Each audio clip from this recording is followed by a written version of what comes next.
Welcome to the Progressive Mindset Podcast. My name is Natalie Potts, personal development and business coach. And each week I'll be bringing you an inspiring personal message to help you unlock creating and living a life full of energy and happiness. And today I'm going to begin with a quote by Winston Churchill. And as you know, I love a good quote. He spoke and said, "We make a living by what we get, but we make a life by what we give." And I read this today and it just made me think around all of the work I do in being a volunteer for Shell. So I thought I'd continue and share a bit about this. And it's also resonated a bit this week. I've been having conversations with people through social media where they've been asking about what I do volunteering, and they love seeing the way that kind of the energy, the ideas of kindness come across in what I do. And it just really kind of hit home a bit that this is really resonating for people in sharing around mental health. And so much so at the moment, I've had some really tough conversations with people that aren't in great places recently. And a lot of what I'm going to talk about today is things that I do within being a volunteer and just generally when having conversations and connecting with others. And I definitely noticed a shift in myself and who I'm becoming when I reflect back on starting my coaching journey over 5 years ago. There is a complete transition in who I am and what I stand for in life and what makes me happy and what I deem success. So, I'm just here thinking of loads of different ideas that are just coming through at the moment. And that's just the power in everything that I'm doing by working on myself and being a volunteer has shown me so much. I'm so grateful for that experience. Most people think that volunteering might be very timely or, hopefully people don't think, what am I going to get from it? Because I definitely never went in with that perspective. So, they know that often though, it's the right thing to do. And I guess I knew that, but I really didn't understand the impact that the giving back could have on my own health and well-being until I literally have experienced those feelings firsthand. And about 5 years ago, I watched Wayne Dyer's movie, The Shift, which somebody recommended to me. And it was just when I was kind of, it might be longer, I was getting into coaching actually. I met a coach and he I've said before, he asked me some, at the time, strange questions about my values. And I was like, right, never really thought of things like that in that way. And he recommended this. So I'd seen The Secret and loved it. And again, there's loads of quotes in The Secret. If you haven't seen it, it's on Netflix. Go and have a look. And it was an absolutely life-changing movie for me. But so was The Shift. And there was something very calming and refreshing about the demeanour of Wayne. And I've read some of his books since, and I've watched him on other things. He's sadly he's not with us anymore. He'd be like one of those top 100 people I'd love to meet in my lifetime. But the film illustrates how and why we make the move from ambition to meaning, and that such a shift eliminates our feelings of separateness, eliminates any spiritual connectedness, and involves the moving from ego to a life where everything is primarily influenced by purpose. So us having a meaning about our lives and what we do. So I believe as humans, we are always discovering who we are. It is a continual process, and when it's framed this way, it kind of suggests that we're obviously potentially spending far too much time judging others and really thinking about what everyone else is doing, opposed to actually, if we just didn't do any of that and just focus all of our attention and energy on continue discovering who we are, because it is constant. So if we didn't invest the time all the time constantly, we're not going to improve, we're not going to change who we are. And when I talk about self-development with people, sometimes I get some strange faces, or you get that kind of, I'll do it when I have time, or but I need to get that sale in, I need to build my business. And often I think that actually, for me, the best way of doing things is to focus on my self-development, because it's going to get my skill set better in those areas. So I always see self-development as an absolute priority in everything that I do. And I always have done. I've always loved it. And when you love something, what you do, you have energy for it and you want to do more of it. So I've never seen it as woo-woo, and at worst, I've heard those phrases where it's that fixed mindset, that belief of that person that I know it all anyway. Actually, the question to them might be that this is exactly the kind of shift they do need. So last year, I was really curious about volunteering.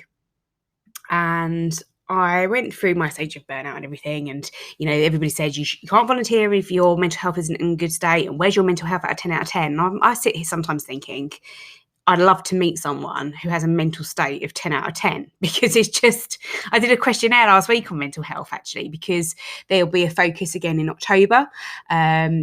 And I'm doing a bit of work on a project, and I said I'd happily be involved with a social media thing as well with the company, in talking about my story and helping others. And a questionnaire asked in there, what's your mental health out of 10? And I was like, on what scale? How do you measure that? How do you, what is out there saying you've got an amazing 10 out of 10 mental state? And sometimes I don't think I'd want 10 out of 10, because I always want to be thinking that I need those tough times, because the obstacles and how I get over them are the times when I grow the most. So yeah, it was quite interesting to be asked that, I think. And I guess sometimes this is where I love talking about mental health as well, because you get some great conversations and you can change the way you see things by others' perspectives as well. But that was kind of my look at it. So I guess my mental state, I'd gone through therapy anyway, so I knew that I wasn't going to be committing to any volunteering until I felt I was ready to and able to help others, because that wouldn't be fair on others. But I certainly knew that experience had made me want to give back. So I started the interview process with the Prince's Trust, but an amazing, obviously, absolutely amazing, but something just didn't feel 100%. And I always trust my intuition. So I was saying to a friend the other day, we were chatting away, and I had this thing that really, really niggled me the other week. And I was sharing the experience with him. And I said, it's really annoying me. That's annoying me all the time, actually. And he was laughing, and I kind of thought, right, if I still feel the same way at the end of the week, I need to act on that. And again, that's kind of a reflection I've done the last 7 months, 8 months, when I was working with someone, and I was realizing that I would have to be sparking really quick at things. And he said sleep on it. And there was something in Lincoln's letters, Abraham Lincoln's letters, where he writes in there about writing it down on a letter and putting it in your drawer. And then when you open your drawer, the next morning, if you still feel the same way, then action it. If you don't, then let it go. So I've been working on that myself, you see, and hence why I remember it so crystal clear. So I trust my intuition quite a lot, but I give that space and time to really consider things before I act on them. And then sometimes I need to be impulsive, so you have that kind of fight in your mind of what's right.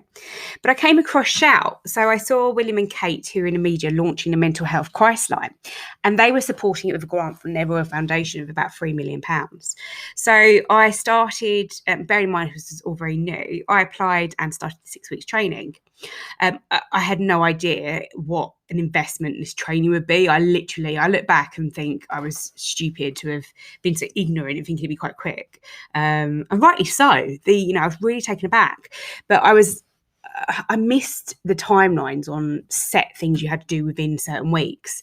And they do that to help you on a journey. And they obviously want to see that you're a level, I guess, to compete with the training, what's needed and required, and be able to be the best you need to be for this role.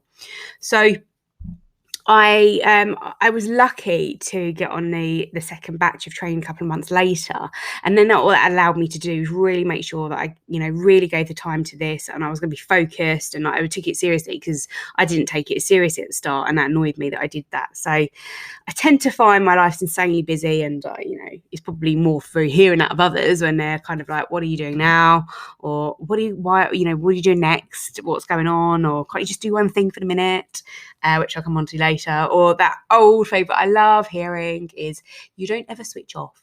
But I'm working on it. But I've definitely realised through the lockdown experience, let's call it that, an experience, that I've embraced and looked at the fact that I'm constantly uncovering my purpose in life myself. And this is just adding another puzzle or piece of the puzzle to my life. And I also love doing things that others aren't. So I like sharing experiences and saying about what I'm doing and inspiring others to think, I haven't thought of that, or I'd love to do that. How'd you get involved? Just try different things. I guess that's why I've done all the challenges of my fitness and things, because sometimes not everybody does them. It's good to do. It's again challenging yourself. And it's a great conversation starter.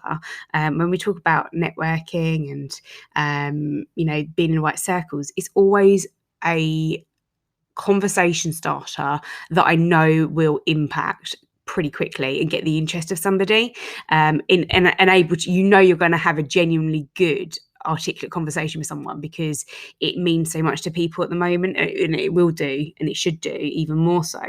So yeah, that's definitely a bit of reflection for me. Needless to say, volunteering has made a very positive impact on me, and inside and out. And research shows that volunteering helps strengthen participants' connection, social networks. And I've definitely found this to be true. So previous to this, I've been looking professionally. I've been with a coach, actually, a master coach, and I was actually spent just 9 months just working on 6 qualities of leadership that I wanted to possess.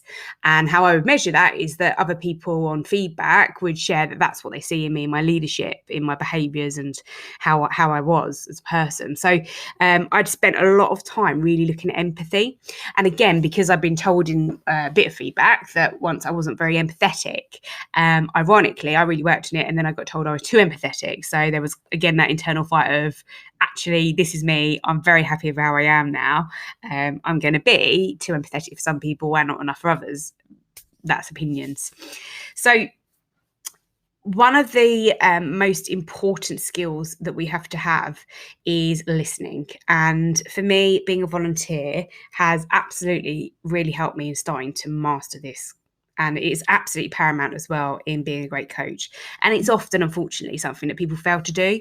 So I was talking about it with a mentee last week, and we were talking about listening. And I was just sitting there listening to how he's getting on in a leadership program that he's on, and what he needs some help on, where he's struggling, what he's great at, we looked at as well. And I just listened. And I didn't say anything. I was consciously making sure I didn't say anything, because I just wanted to feel the atmosphere, how it felt for us both. And then when I did ask some key questions and things that showed I was listening to what he was saying, because I think that's really important in building trust and rapport. And so we were just talking about, and I said to him about listening, and I said, try just for like a couple of hours or one day or something, when you think that you're not listening very well, or you need to listen better, don't say anything to people, or go into a meeting and don't say anything first, just listen and just see what you learn, see what you pick up, and experience that. And then also recognize in yourself how hard it is. It's really tough to do, just to not say anything and just listen. I love doing it on the phone. It sounds really manipulative, but when I'm on the phone calls in the car and stuff, I won't say a word for sometimes a long time. And then you hear someone ramble. Well, I say it, this sounds a bit harsh, but they'll talk for a while, and then I go, "You're there?" And I'm like, "Yeah." And they're like, "Oh, okay, cool. I thought you went there." I was like, "No, I'm just listening." And they're like, "Okay, cool." And they continue to ramble. It always makes me laugh. But yeah, it's really powerful to do. Again, I think that's where I've got some great relationships, is through being a great listener to people, and responding. So, well, actually not responding, that's wrong. It's that I'm understanding, or trying my best to understand. You never fully understand, and this is a coach's theory. You can never understand because you aren't that person, but you can try to get an understanding of a situation. And we often listen to respond, but not to understand somebody. And the art of questioning as well can really show people are great listeners. So what are some of the other benefits of giving back? Because there are so many that I've seen and noticed, and I think it's really key to draw on them. So I've definitely found that I value time more. I give my Sunday mornings to Shout, because it's a time when I'm very relaxed. Sunday's my chill day, rest days, and do kind of be a bit more doing what I want when I want, because I have to deliberately put that time into my life. Otherwise, I'm not that way. I have to otherwise block every single hour. So it's nice not to do that at the weekend. And sometimes I'll even jump on and do a peak time, which is an evening, because there is more people that need help and support at that time. So I'm really keen on doing it when it's right for them. So through this, uncovered that I plan my week and getting the most out of it really well. I've become so much more disciplined, and like I just said, I block out times. I know when I'm going to wake up. I know what I'm going to do the first few things in the morning. I have a bit of a routine to a degree, in terms of the set things I do. but I don't get hooked up on it has to be this and this like some people do, because I don't think that's sustainable. And if you can't keep it consistent, it doesn't change your life.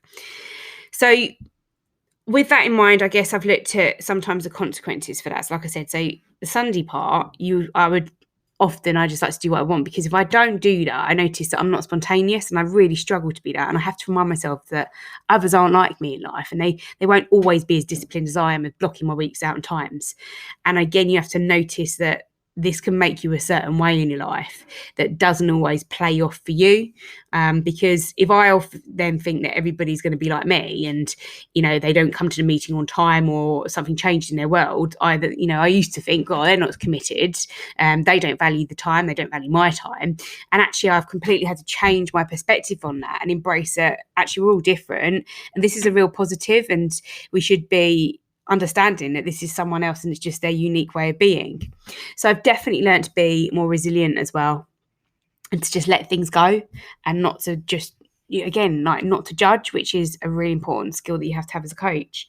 So I think to act in any other manner but that latter part is just a pure drain of energy, and it just doesn't serve me what I want to do in life. So in essence, if I was to wrap up that ramble, it is something that volunteering has really helped me just heighten my self-awareness, which I think is amazing. And I guess that's where I love that focus on emotional intelligence, because I think that that's the part, those are the types of people I connect with very well in life, is people that have that self-awareness, motivation, they have empathy, they're socially aware. Those are the people that I connect with most. Volunteering has provided me that platform to apply these development areas in a practical sense. And as Dale Carnegie said, learning is an active process. We learn by doing, and only knowledge that is used sticks in your mind. So I find that by leaving my comfort zone and putting myself out there, I'm developing, learning and growing. And it may seem crazy, but the more I give myself, the more love I feel for myself and others, and the happier I am at the basics in life. I used to really struggle with thinking of 3 things to be grateful for. When you start those grateful or gratitude journals, and again, being more aware of being grateful. And now, I'm grateful for jumping out of bed in the morning and being able to make my bed, which, if you follow me on social things, I have a bit of a thing about, which goes back to, if you've seen, there's a YouTube video by a Navy SEAL, and he talks about do your bed every morning, because you'll feel that sense of accomplishment first thing, and you'll have the almost rubbish day, and you'll come back and your bed's well made, and you think, at least something went well for me. So there's lots around that, and it's also quite fun an idea as well. And it's great to see consistency of whether people can keep something going. So most importantly, I've learned again that I think for me at the moment, the purpose of my life is to be happy, and I believe that seeking our purpose is infinite. And volunteering brings me happiness. So I feel so grateful for someone who I don't know, who after a conversation for about 40 minutes or an hour can sit and say to me, you're the only person I've shared this with, and just thank you for listening. There is just so much you take from that. And that sounds really selfish to say that in some ways, and to think, what do I take from it? But there is a real great feeling to take from it. And I think that's important to know as well. That they've shared something. So thank you for listening, as always. If you haven't yet listened to my podcast last week, it was on how to practice mindfulness. So I highly recommend you check it out, obviously. But I'll put a link into the description of this episode for that one as well. Please connect with me on all of my social media. I'm at Natalie Potts Coaching everywhere, apart from my Facebook community, Living a Vibrant Life. So jump aboard and check us out on the group. And I want to hear from you. So drop me a question, share this episode with a friend, share it on your social media, and make sure you leave a review if it's empowered you in any way, because that really helps me get out there more. And that's me just being honest. The more that people recommend, share, talk about things, the more I can get out there to help others and inspire others. And that's a great thing. And likewise, if I can advocate for anyone else, I will do. But my last thing that I will leave you with before you jump off and enjoy your amazing day is that we need to make sure that we don't just keep saying be kind and self-care. I hear these phrases a lot. we have to live these. Okay, we have to be authentic and actually have them as values in our life of what we do and who we are. And it is key to becoming a better version of yourself every day and uncovering your greatness.